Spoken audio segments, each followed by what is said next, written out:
Fala galera, beleza? Hoje estou trazendo o react do jogo aberto, falando tudo sobre o jogo do Flamengo hoje e mais notícias sobre o Flamengo. Então fique atentinho porque a gente vai passar tudo sobre o Flamengo aqui, que foi passado no jogo aberto e em mais alguns programas. Crédito ao canal do jogo aberto, os créditos vai ficar na descrição. Se inscreve no canal para mim estar gravando mais e trazendo vídeos para vocês sobre as notícias do Flamengo. E sem muita enrolação, bora pro vídeo. A gente vai pegar essa rodada aí. Hoje tem Galo e Flamengo, jogaço. E a gente traz os detalhes aqui no jogo aberto. Agora, Dedê. Bom, que jogo. Dois elencos apontados como favoritos ao título, mas em momentos bem diferentes.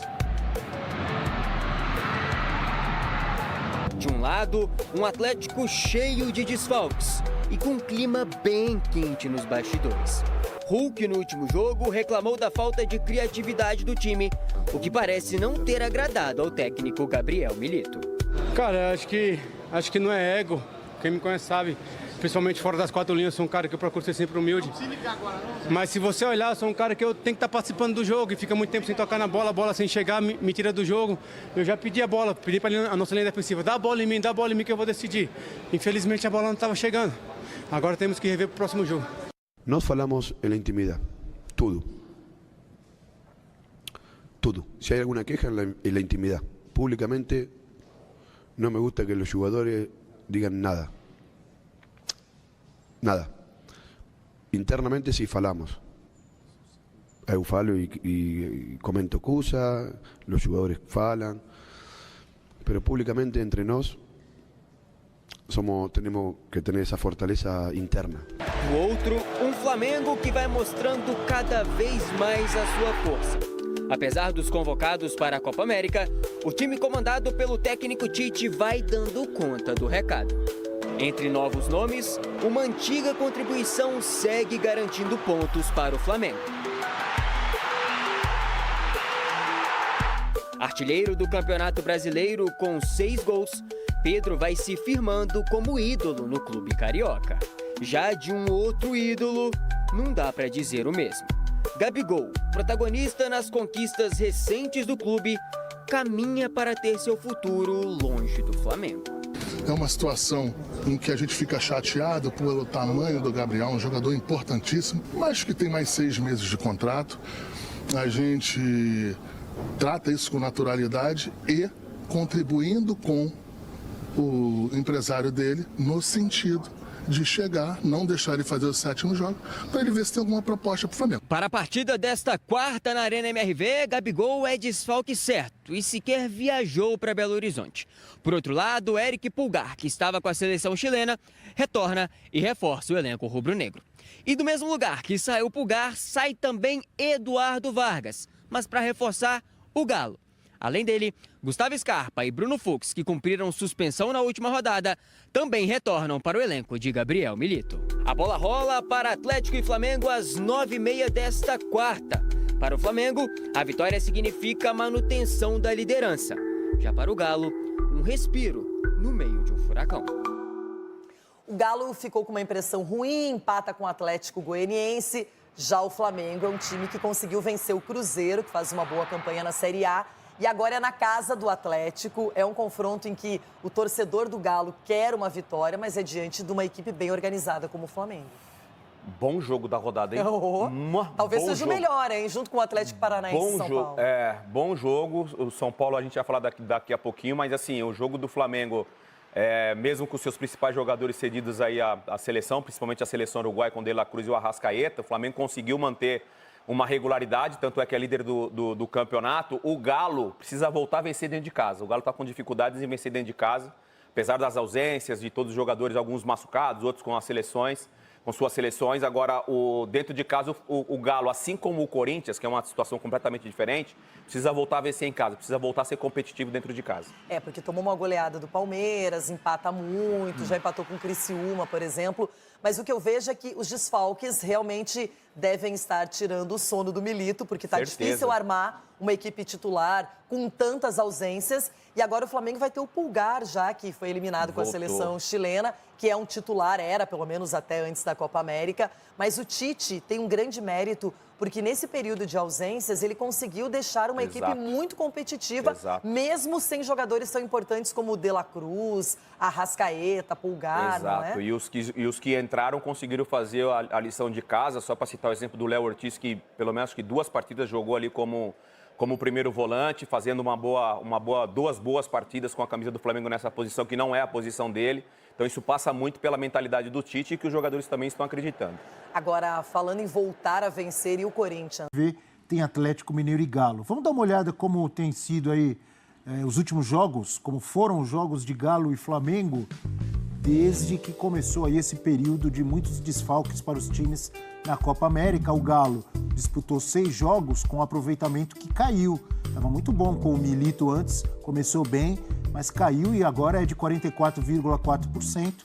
Em 6 jogos fez 8 gols, sofreu muito gol, sofreu 12 e ganhou 2 vezes, empatou 2 e perdeu 2. O Flamengo, aproveitamento muito bom, só perdeu aquele jogo do Juventude nesses 6 jogos, né? Ganhou 4, empatou 1, 72,2%, aproveitamento muito bom com 9 gols marcados e apenas 6 sofridos. Amigo Fernando Campos Donan. Clássico hoje lá em Belo Horizonte, hein? Tem a questão dos desfalques, né? A informação aí de que o Tite... O Atlético tem sofrido mais com desfalques do que o Flamengo, Donan. Muito mais. Inclusive com pouca gente no banco de reservas, como nós vimos hoje, domingo contra né, o Atlético Goianiense. Até para dar crédito, acho que a informação do Vene Casagrande, que o Tite poderia poupar 2 jogadores importantíssimos. Para mim, os 2 jogadores que... Por opção do Tite. Por opção do Tite, acho por que orientação questão médica, né? Para você preservar, que seria o Gerson e o Pedro. Tá. Está falando do artilheiro do Campeonato Brasileiro, de um Gerson que assumiu o papel de protagonista do Flamengo, principalmente nessa Copa América, né?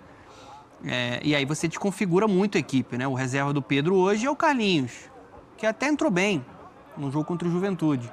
Melhor evitar. Mas você tem uma diferença enorme, né? O Pedro é o melhor camisa 9 do país.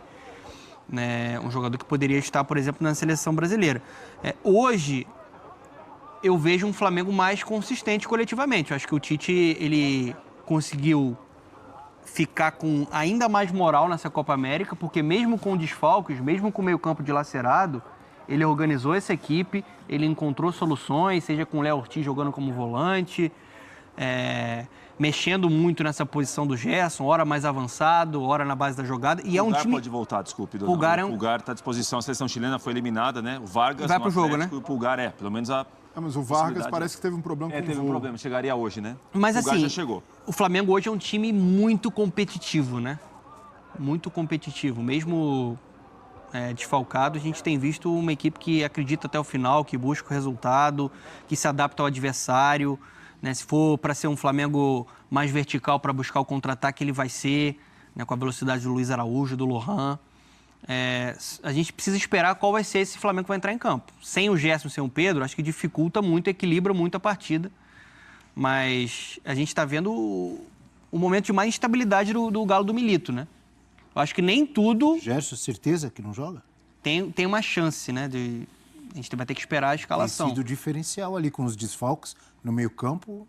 Sim. Se não jogar... E nessa aí eu não vou poder aplicar minha tese, Abel, que você gosta tanto. Qual que é a sua tese? Qual delas? De que o mandante é favorito.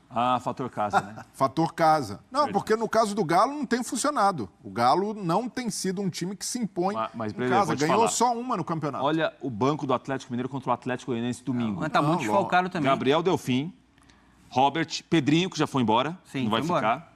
Vitinho, Allan Kardec e Isaac. 6 jogadores, 5 de linha e um goleiro. Mas aí a culpa não é tem muita coisa que estão botando na conta do Milito. Não. A culpa é da direção. Essa situação, ela isenta o Milito. Essa situação da perda dos jogadores... Mas qual foi o time titular? Time titular? O Cadu improvisado na ala esquerda.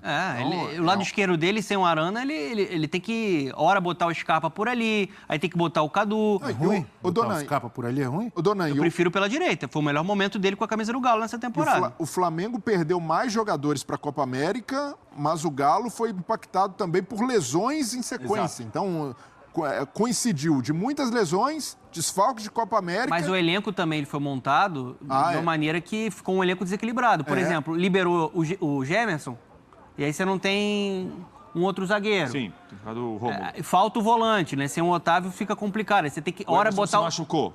O Matheus Mendes está jogando porque o Everson se contundiu. Aí, em algum momento, você tem que botar o Batalha na zaga, depois tem que botar ele como camisa 5. O cobertor ficou curto, né? Porque você, às vezes, para você solucionar um problema em um setor, você coloca jogadores de outro setor nesse, aí falta para esse setor que esse jogador...